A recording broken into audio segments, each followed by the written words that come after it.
Hello, my dear students. Welcome to the acids, bases, and salts session. Yesterday, in brief, we were discussing about what are acids, bases, and salts with some examples, especially on acids. Today, we will continue the same chapter.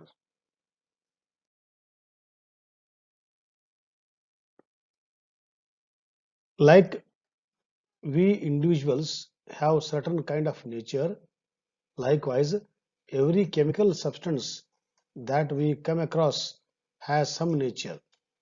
But in terms of chemicals, we relate nature either with acidic, basic, or neutral in nature. But to know exactly what is acidic, basic, or neutral, we need to know about what exactly we mean by being acidic, basic, or neutral. So, accordingly, different concepts were introduced to define them. So, let us study them first. Here, he want to convey that every chemical is different. Every chemical is unique, like how every human being is unique. Like that, once you understand a class of compounds, some common properties. So we'll classify them under acidic category, base category, or the neutral category. So let us study one by one.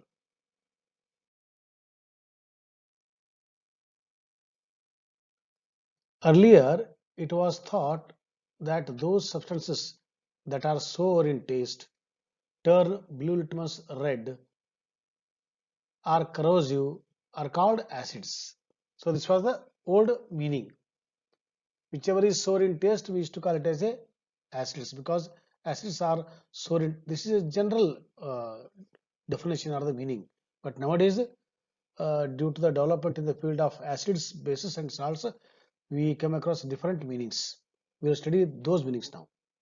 In the same way, whereas those which are bitter, turned red litmus blue, soapy in touch are called bases. So these two are general properties of acids and the bases. Now we study the modern meaning for acids and the bases. Totally, three scientists have given meaning for acids and the bases. Those three scientists are Lowry and the Bronsted, second Lewis, and third is Arrhenius. So Lowry and the Bronsted, Lewis concept are not there for 10th class. Only Arrhenius theory is there. So we go for Arrhenius theory. Acids picture.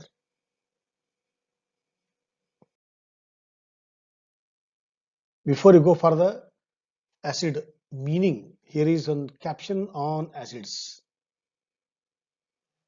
Sharp acids corrode their own containers. Likewise, negative thoughts spoils your or our mental health. That means how sharp acids corrode where they are, in which container they are, their own containers. In the same way, our negative thoughts will spoil our mental health only. So that's why they say mental health is more important than the physical health. So be alert, mentally be alert, mentally be strong, think positively. So all these are related to this caption. And this caption is compared to the property of the acid. Now we'll go for the Arrhenius meaning for acids and the bases. He is the famous scientist Arrhenius. According to Arrhenius, acids are those chemicals which give H plus ion when they are put in water. In the same way, we will go for the bases afterwards. That means all acids contain hydrogen in their formulae, and this hydrogen is given when they are put in the water. So that hydrogen ion, H plus ion, is transferred to the water, and water converts into what? Hydronium ion. One example to explain this Arrhenius meaning: HCl, hydrochloric acid. When hydrochloric acid is put in water, so this H, they undergo ionization because the acids are very best, they have the very best ionizing property. So this H plus will go and add up to this water, and this water becomes H3O. Why it is plus here? It has accepted the plus ion, so it has become plus. And this has lost the plus ion, means it has gained the minus charge. So HCl in water donates H plus, that is proton, to the water, converts water into hydronium ion and chloride ion. This, if this property is exhibited by any chemical, that chemical is called as what? Acid. So this is exhibited by the HCl. So HCl is an acid according to the Arrhenius. This is explained in terms of electrons. Here electrons are there around the chlorine. Okay, so here around the oxygen, two lone pair are there. So this H plus will go and make a bond here and converts into hydronium ion. Cl is made free. Why H has gone there? So we will discuss in our higher class. That depends upon the octet rule. Now time being, we will go for this. This is extra. Okay. In the same way, every acid does the same function in water.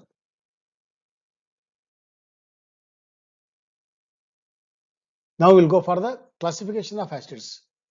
So for classification, we require ground, or on what ground or on what basis we classify. So depending upon source, we'll classify into organic acids and inorganic acids. These are mostly available in the nature in the form of fruits. Okay, these are made in the laboratory. So they are prepared from the minerals. Therefore, they are called as what? Mineral acids. Inorganic acids also called as mineral acids. For example, in the earth crust, there are many minerals. Phosphates are available, nitrates are available, sulfates are available. So when sulfates are put in water, they convert into sulfuric acid. When phosphates are put in the water, they convert into phosphoric acid. When chlorides are put in the water, they become corresponding acids, hydrochloric acid, like that, because they are synthesized from the minerals which are there in the earth crust. So they are called as mineral acids or inorganic acids. See, source of acids. Okay, diagrammatically, this is natural, natural, natural, all natural. Okay, so already this we studied in the previous discussion. Organic acids, already I told about the meaning. Okay, now about the example he has given, all those list yesterday I gave. Now we'll go to the inorganic. Are those that are obtained from mineral. Just few minutes back I told. Okay, sulfides, sulfates to sulfuric acid, phosphates to the phosphoric acid, like that. Example is nitric acid is prepared from the nitrates, sulfuric acid from the sulfates. So because they are prepared from the minerals, they are called as what? Mineral acids. Now classification based on the strength into strong acid and the weak acid. Ability of acid to give H plus ion. They come under the strong acids. Strong acids are those acids which give H plus ion easily. They give not so easily or partially.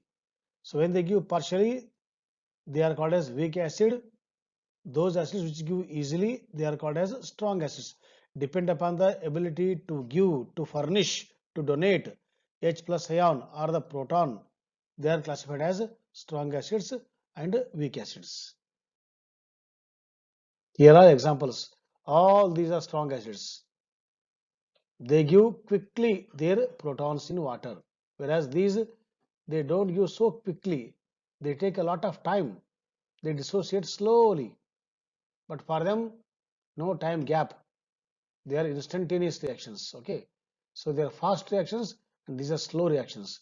So depend upon the strength, depend upon the availability of H plus ion, they are classified as strong acids and the weak acids. Here is one.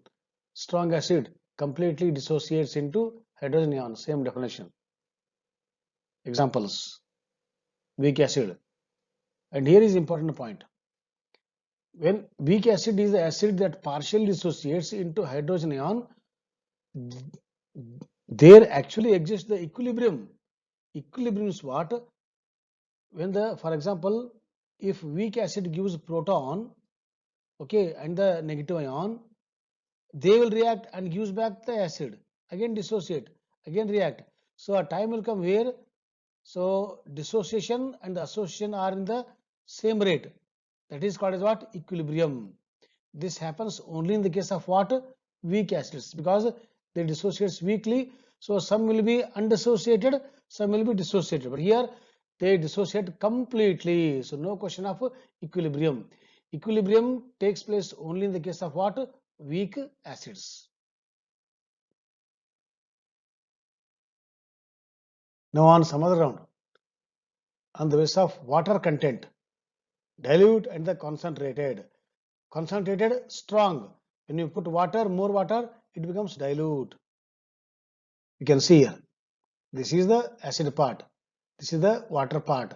So water is more, acid is less. So dilute. Here acid is more, water is less. It is a concentrated. Depend upon the percentage of acid in the water, they are classified as dilute and the concentrated. See, same.